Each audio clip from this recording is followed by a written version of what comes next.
Muy bienvenido, ¿cómo estás? Gracias, aquí andamos bien preparados para hacer la columna. Ya la 10ª de esta temporada. Ya, un número redondo. rápido. Sí, pasa rápido. Bien. En las columnas.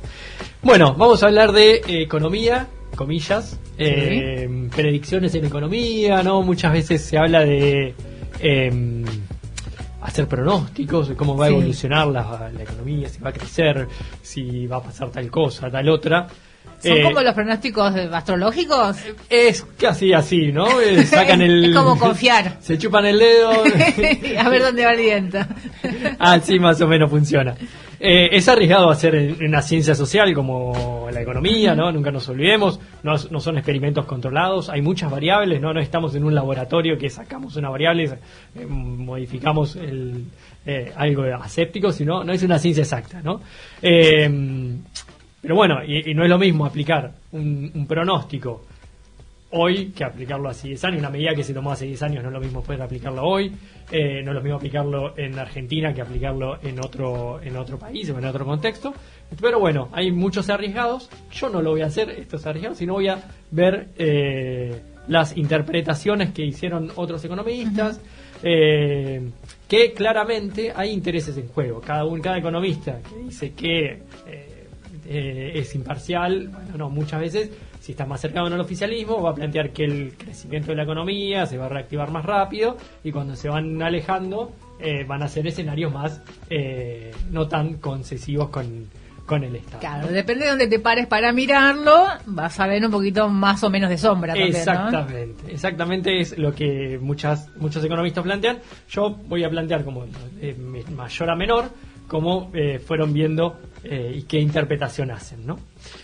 ¿Por qué estamos hablando de reactivación, me parece, ¿no? Un buen punto, después de 120 días, me parece que el gobierno está necesitando vender futuro, ¿no? De qué va a pasar ya con la inflación, ahora diciendo que está bajando, ¿no? Ahora el viernes se va a saber el dato de inflación, que bueno, un 10% como un dato positivo, ¿no? Como que está bajando de algo muy alto, ¿no? Como eso de vender relatos, ¿viste? Se hablaba de los gobiernos anteriores, ¿no? El relato que se construye, bueno, acá también tiene una capacidad muy fuerte de generar estos relatos, como diciendo si un 25%, cuando digo 25 era para llevarlo en andas a Caputo, bueno, ahora diciendo un 10% también es un dato positivo, cuando es mucho más alto de cualquier año anterior, ¿no? Entonces, ya planteando ese escenario como una baja de la inflación, cuando no es una baja de inflación, sino es un dato altísimo, brutal, un 10% de inflación, genera, ¿no? Esta cuestión de vender futuro. Entonces también empiezan a hablar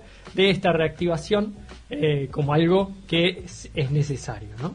Entonces plantean la cuestión de cómo afectaría el ingreso de dólares, el efecto del cepo, ¿no? También siempre como la dolarización que no pudieron hacer. Son cuestiones que no es lo que quieren hacer, pero lo que pueden hacer, ¿no? Lo que está en esta situación. Entonces también generan esta cuestión de que si podríamos hacer o la ley ómnibus, ¿no? Si estaría en una situación mucho mejor de la que actual estamos, ¿no?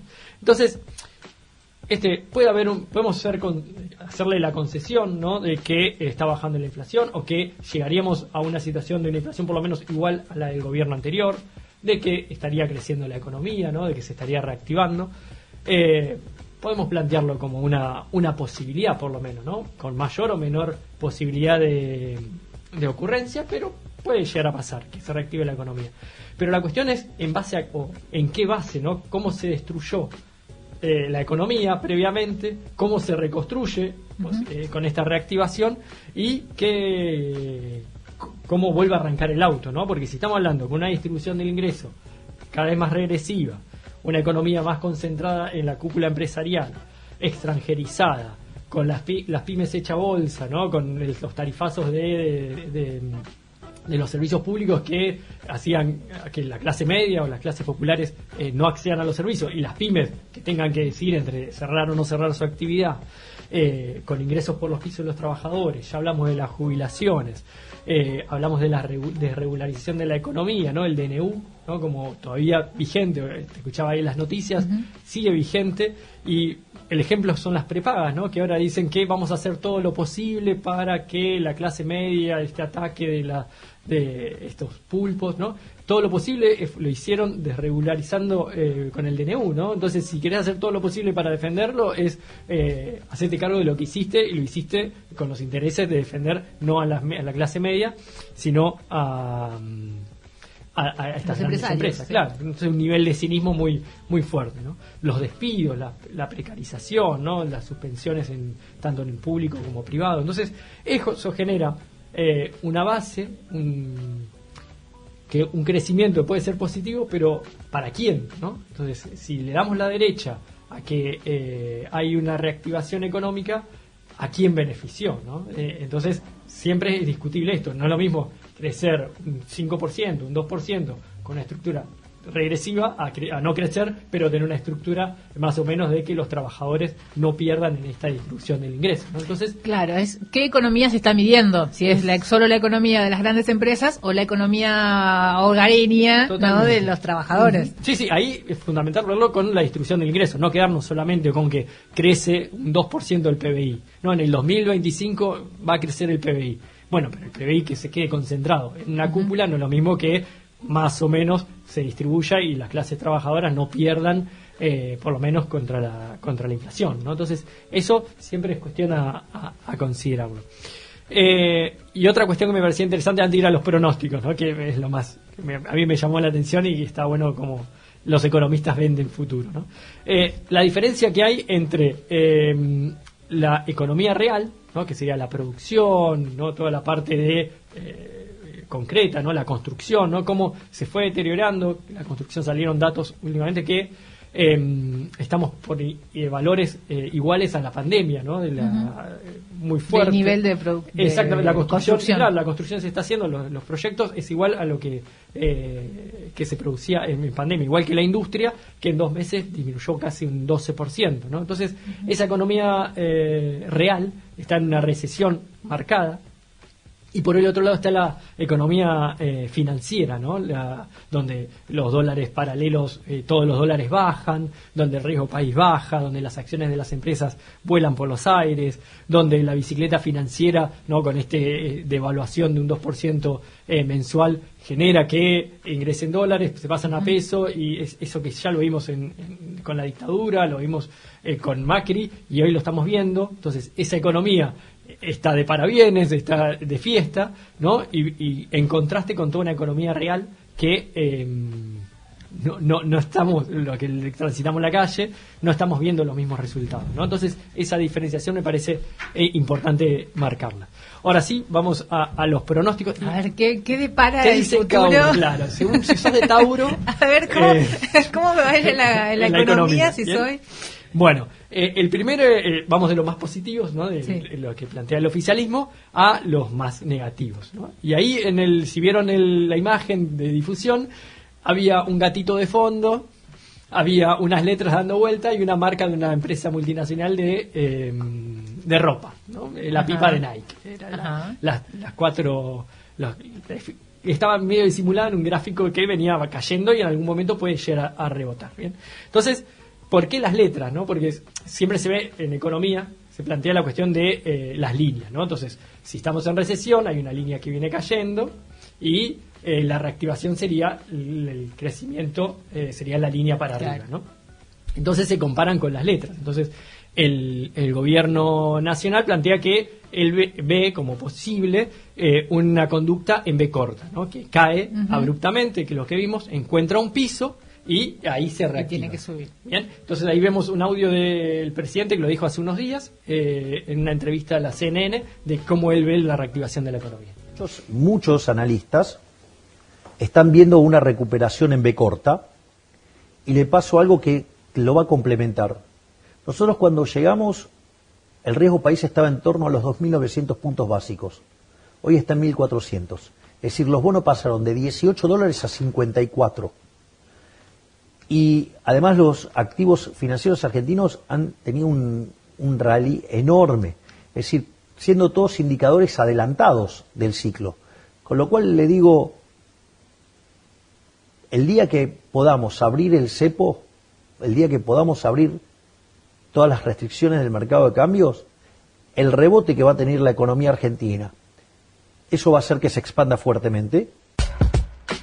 Bueno, sorprende, ¿no? Que habla de lo que dijimos hace 2 segundos, de la economía habla todo de economía financiera y nada de la economía real, ¿no? Entonces ve que va a haber un piso y eso por toda la disminución del riesgo país, todo lo que estuvimos hablando previamente, haría que crezca. No habla del consumo, ¿no? Que el PBI se compone de 3 grandes rubros: el consumo, inversión y el saldo del comercio exterior, lo que se exporta menos lo que se importa. El consumo representa el 70% del PBI. Entonces, si el consumo no se reactiva, es muy difícil, o el otro tiene que dispararse mucho, la inversión, que también viene en pisos históricos, y el saldo del comercio exterior tendría que aumentar muchísimo para que mueva un poquitito el PBI, ¿no? Entonces le prenden velas a la soja, ¿no? Y ahí hay como una disyuntiva, ¿no? Entonces, si los sojeros o el campo va a liquidar las exportaciones, y hasta cuándo va a pedir una devaluación o no. Entonces, el ingreso de dólares, está esa relación de fuerza, de ver cuánto se alinean o no, y hay como una disyuntiva.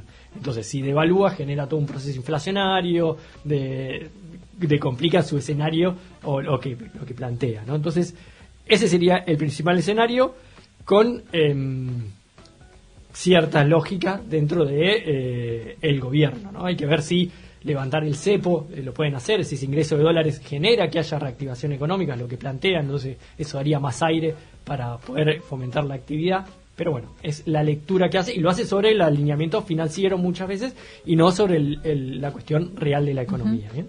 Ese es el primer pronóstico del oficialismo. Bien. Después el otro es un escenario de W, ¿no?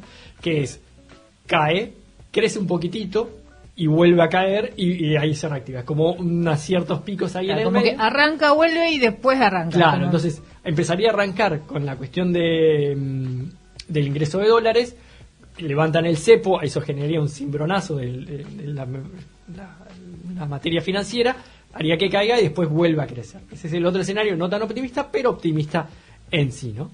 La tercera es la pipa de Nike, que es una caída abrupta al principio, la vemos, y después empieza a crecer, pero no tan fuerte, no tan vertical, sería como más. Entonces empieza a crecer de a poquito. Entonces eso también es como diciendo, bueno, en algún momento vamos a encontrar el piso, pero el crecimiento no va a ser tan rápido. Siempre hablando de un escenario de que lo que se crece no crece igual para todos, ¿no? Lo que habíamos hablado. La otra es una L, se cae y se estanca. No volvemos a crecer. Esa es menos optimista. Vamos de los ahí a los menos optimistas. Esa es un poquito más oscura. Más oscura, ¿no? Y tengo una más oscura también que dice, sí, que los economistas somos muy buenos para las metáforas, y hay una teoría que se llama la teoría del gato muerto, ¿no? Que bien. Hasta dice que tenebroso, es tenebroso, que hasta los gatos muertos rebotan, dice la teoría. Dice así, que cualquier cosa que tires de un edificio, en algún momento va a volver por inercia. Por inercia, claro. Por el impacto. Pero eso no quiere decir que haya efectivamente una actividad positiva. Exacto, en algún momento va a encontrar un lugar donde tenga que caer, que los fundamentales, lo que sostiene la economía, vas a encontrar un piso. Va a rebotar, pero después va a volver, porque ya es un objeto inanimado, va a quedar en el piso estampado de vuelta y encontrar esa caída de que se van deteriorando las condiciones y que tiene la conducta como un rayo, dicen muchos, ¿no? De que en vez de que cuando va a crecer para arriba, cae de vuelta para abajo, ¿no? Claro. Entonces, eso es la visión más oscura, pero que en economía se habla siempre, ¿no? La teoría del gato muerto es esa. Bien, ahí estaba el por qué se veía en el flyer la imagen. Claro. Bien. La cuestión de, cerrando, los economistas hay muchas veces que se olvidan de una variable que es la resistencia social, ¿no? Después somos una ciencia social, entonces, ¿hasta cuándo y cuánto de estos deterioros de las condiciones económicas, de las condiciones de vida, fundamentalmente, del deterioro y la destrucción del entramado productivo y laboral, soporta la gente, ¿no? Ese es una de las grandes variables que muchas veces se olvidan, se ve solamente en la financiera, pero me parece que hay que prestar atención a eso, y bueno, lo dejo como planteado, como la inquietud, y como decir, bueno, hay que ver los números Y hay que ver también la resistencia social de hacerle frente a este modelo que precariza, que bueno, en vez de incluir a la gente que está fuera del sistema productivo, es que más gente caiga. Entonces, en vez de nivelar para arriba, es nivelar para los que están afuera del sistema. Bien, cerramos entonces la columna del día de hoy. Muchísimas gracias por este espacio y por todos estos datos que nos dan. Me dio un poco de temor el hecho del gato muerto. Que básicamente, no pase. No, ojalá que no pase. Y nada, te agradecemos mucho.